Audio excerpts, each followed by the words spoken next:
Viewers valency खे असां discuss करण वारा आहियूं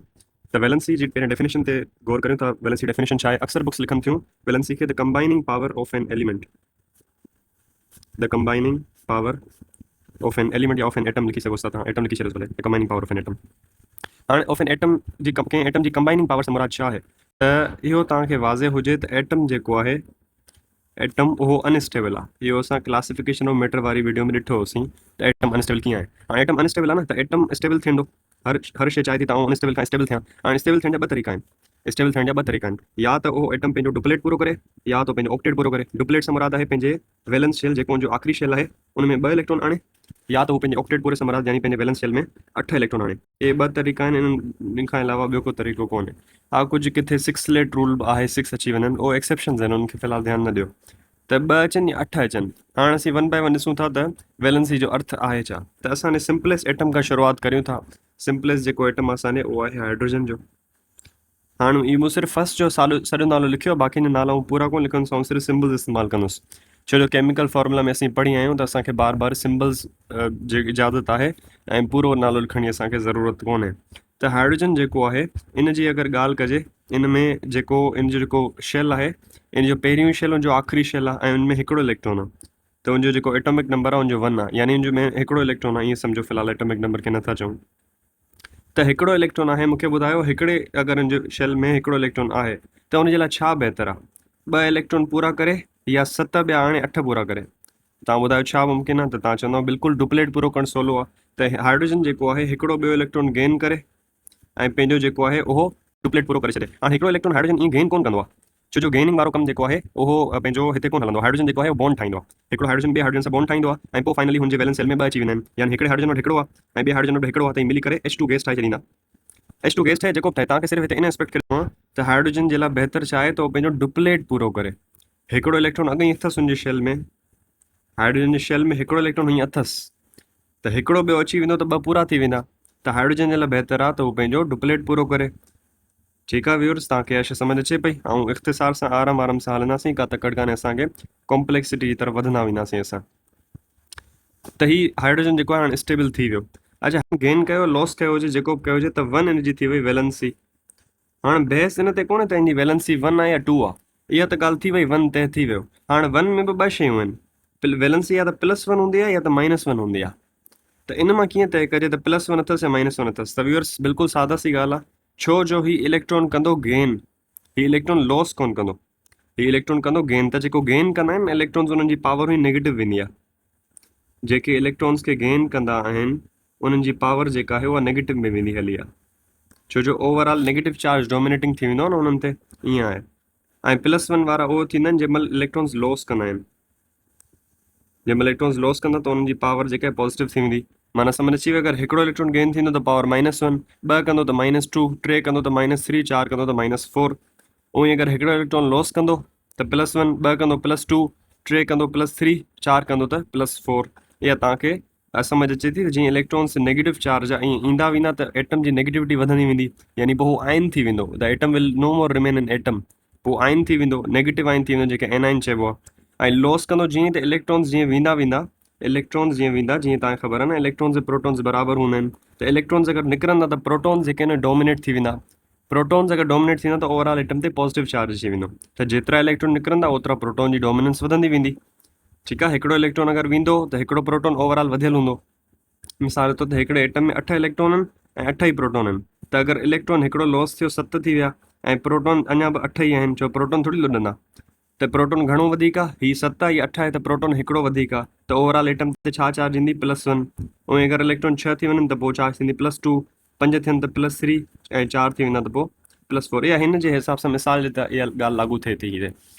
हाणे थोरो सो असां ॾिसूं था, अञा तफ़सील में अॻियां वधूं था। हाइड्रोजन खे छॾे करे हाणे असीं अचूं था हीलियम जी तरफ़। व्यूअर्स, तव्हांखे ख़बर आहे हीलियम जेको आहे उनजे जेको हिकिड़ो ई शेल आहे उनजो बि, it is the second most simplest atom. उन में छा आहे? हीलियम, जंहिंमें पहिरियां खां ई 2 इलेक्ट्रॉन आहिनि ऐं तव्हांखे ख़बर आहे पहिरें शेल में 2 इलेक्ट्रॉन ईंदा आहिनि। पहिरियों शेल जेको असांजो K वारो आहे न, उनमें 2 जी गुंजाइश आहे। बहरहाल हीअ K ऐं L में जीअं 8 जी आहे, त हीअ फ़िलहालु एतिरो कोन्हे, मूंखे बि सिर्फ़ु ॿुधाइण जे लाइ त मूं 2 छो लिखिया आहिनि। अक्सर स्टूडेंट्स चवंदा 2 छो, वधीक छो न? त गुंजाइश आहे, असांखे फॉर्मुलो ख़बर आहे 2n² जो, नील बोहर जेको ॾिनो हुयो। एनीवेज़ त हीलियम जेको आहे इन जे में 2 इलेक्ट्रॉन आहिनि त मूंखे ॿुधायो जंहिं वटि ऑलरेडी 2 इलेक्ट्रॉन आहिनि जंहिंजो ऑलरेडी डुप्लेट पूरो आहे त उहो स्टेबल आहे अनस्टेबल आहे त व्यूअर्स हू ऑलरेडी स्टेबल आहे जेको ऑलरेडी स्टेबल आहे न उहो इलेक्ट्रॉन गेन कंदो न उहो इलेक्ट्रॉन लॉस कंदो त इन जी वैलेंसी छा थी वेंदी इन जी वैलेंसी जेका आहे ज़ीरो थी वेंदी त हीलियम जी वैलेंसी ज़ीरो आहे अच्छा छा ॿिया बि अहिड़ा के पीरियोडिक टेबल में एलिमेंट्स आहिनि 118 मां 118 मां छा ॿिया बि अहिड़ा के आहिनि जिन जी ऑलरेडी वैलेंसी पूरी आहे ऐं उहे वैलेंसी उनजी ज़ीरो आहे माना स्टेबल आहिनि ऑलरेडी जी हाँ व्यूअर्स तव्हांजो जेको पीरियोडिक टेबल में 8th ग्रुप आहे न 8th ग्रुप जंहिंखे नोबल गैसेस चइजे थो जंहिंखे नोबल गैसेस चइजे थो न उहे सभिनि जो ऑलरेडी जेको आहे स्टेबिलिटी आहे मुकमल आहे उहे उन्हनि जा डुप्लेट ऐं ऑक्टेट पूरा आहिनि हीलियम जो डुप्लेट पूरो आहे त उनजो डुप्लेट पूरो आहे ॿिया एलिमेंट्स आहिनि ही needs Arshad Karim's x-ray report रेडो न आहे पर रेडियो एक्टिव आहे त उनखे ख़तमु था करियूं त ही थी विया तव्हां कुल मिला के हेतिरा त ॾिसो हीलियम जो डुप्लेट पूरो आहे बाक़ी नियोन जो ऑक्टेट पूरो आहे 8 अथसि हिन जो ऑक्टेट पूरो आर्गोन जो क्रिप्टॉन जो ऑक्टेट पूरो आहे ऐं ज़ीनोन जो ऑक्टेट पूरो आहे त ही तव्हां ॾिसो सघो हिननि जा ऑक्टेट पूरा आहिनि हिननि जे वैलेंस सेल में 8 इलेक्ट्रॉन आहिनि ऐं डुप्लेट वारो जेको सिर्फ़ु हिकिड़ो हीलियम आहे उनजे वैलेंस सेल में 2 इलेक्ट्रॉन आहिनि त इहा शइ हाणे असां हिननि जो ज़िक्र कोन कंदासीं ही ऑलरेडी स्टेबल आहिनि जिन जो ऑलरेडी वैलेंस सेल में 8 या 2 अची विया ऑलरेडी स्टेबल आहिनि उनखे पूरो करण जी ज़रूरत कोन्हे हाणे असीं थोरो सो प्रोग्रेस कयूं त थोरो सो असीं अॻियां वधी सम्झूं था त ॿिया कहिड़ा अहिड़ा आइटम्स आहिनि त व्यूअर्स ॾिसो ऐं फस्ट में कुझु मिसालूं ॾियां थो तव्हांखे ऐं सेकेंड में ऐं थर्ड में ऐं तव्हांखे पंहिंजो 4th में ऐं दीगर ॿियनि ग्रुप्स मां कुझु मिसालूं तव्हांखे ॾेई छॾींदुसि 5th में 6th में ऐं 7th में छो जो 8th त पाण निपटाए छॾियो इहे बसि ग्रुप्स असां करे छॾिया त सम्झो पाण पंहिंजो मक़सदु पूरो थी वियो असां त फस्ट में मिसाल जे तौर ते असां खणी था छॾियूं सोडियम खे असां फस्ट में खणूं था सोडियम खे त सोडियम असांखे ख़बर आहे त हिकिड़ो मेटल आहे ऐं मेटल जे बारे में असांखे ख़बर आहे त मेटल हमेशह इलेक्ट्रॉन ॾींदा आहिनि मेटल जे बारे में असांखे छा ख़बर आहे मेटल्स ऑलवेज़ गिव इलेक्ट्रॉन्स इहा बि असांखे तव्हांखे असां ट्रिक ॿुधायूं था त मेटल्स ऑलवेज़ गिव इलेक्ट्रॉन्स त मूंखे ॿुधायो व्यूअर्स जेको पंहिंजा इलेक्ट्रॉन्स ॾेई छॾींदो जेको हिन कॉन्सेप्ट जे मुताबिक़ जेको पंहिंजा इलेक्ट्रॉन ॾेई छॾींदो त ओवरऑल हुन ते कहिड़ो चार्ज ईंदो ओवरऑल हुन ते पॉज़िटिव चार्ज ईंदो त मेटल्स ते हमेशह पॉज़िटिव चार्ज ईंदो आहे इहा ॻाल्हि यादि रखिजो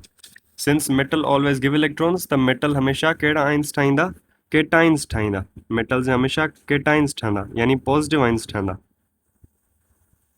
इहा वाज़े रही तव्हांखे त पॉज़िटिव आइंस ठहंदा त तव्हांखे हाणे सम्झ अचे पियो ऐं छा पियो ॿुधाइणु चाहियां तव्हांखे मुंहिंजो मक़सदु तव्हांखे ॿुधाइण जो इहो आहे त मेटल्स जेके बि आहिनि न उन्हनि जी वैलेंसी जेका आहे उहा प्लस में रहंदी यानी +1 +2 +3 +4 ईअं रहंदी इहा ट्रिक हुई ॿुधाइण जी मेटल्स ऑलवेज़ गिव इलेक्ट्रॉन्स ऐं जेके असांजे नॉन मेटल्स आहिनि त non metals always gain electrons उन्हनि जी फितरत में आहे त इलेक्ट्रॉन वठंदा आहिनि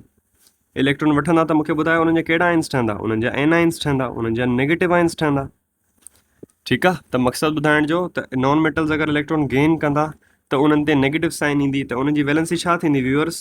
वाज़े आहे उन्हनि जी वैलेंसी जेका आहे छा थींदी -1 -2 -3 -4 अहिड़ी थींदी हाणे ॾिसूं था कीअं थींदी सोडियम जेको आहे हिकिड़ो मेटल आहे ऐं मेटल आहे त उनजी वैलेंसी छा थींदी पॉज़िटिव थींदी अच्छा छो जो सोडियम फर्स्ट ग्रुप जो आहे अगरि तव्हां हिनजी इलेक्ट्रॉनिक कन्फिगरेशन ॾिसो त हिन में 11 आहिनि त 11 अगरि हिनजी आहे त हिनजी इलेक्ट्रॉनिक कन्फिगरेशन KLM में ईंदी त हीअ थींदा 2 8 ऐं हिकिड़ो 2 8 ऐं हिकिड़ो त मूंखे ॿुधायो हुनजो जेको टियों शेल आहे सोडियम जो जेको टियों शेल आहे उन में ऑलरेडी असां वटि हिकिड़ो इलेक्ट्रॉन आहे वधीक एक्स्ट्रा अगरि उहो निकिरी वञे उहो लॉस थी वञे उहो बहितर आहे या 7 ॿिया गेन करे यानी मूंखे ॿुधाए हिकिड़ो लॉस करे पंहिंजो ऑक्टेट पूरो सॾराए हू स्टेबल थी वञे या 7 ॿिया गेन करे पंहिंजो ऑक्टेट पूरो करे त अक़ल सां अगरि अक़ल सां कमु वठिजे त हिकिड़ो जेको आहे लॉस कजे M वारो अगरि इलेक्ट्रॉन अगरि सोडियम लॉस करे छॾे त असांजे पुठियां 8 रहिजी वेंदा त सोडियम जे लाइ बहितर आहे त हिकिड़ो इलेक्ट्रॉन पंहिंजो लॉस करे ऐं सोडियम अगरि हिकिड़ो इलेक्ट्रॉन पंहिंजो लॉस कंदो त हीअ थी वेंदो सोडियम पॉज़िटिव आइन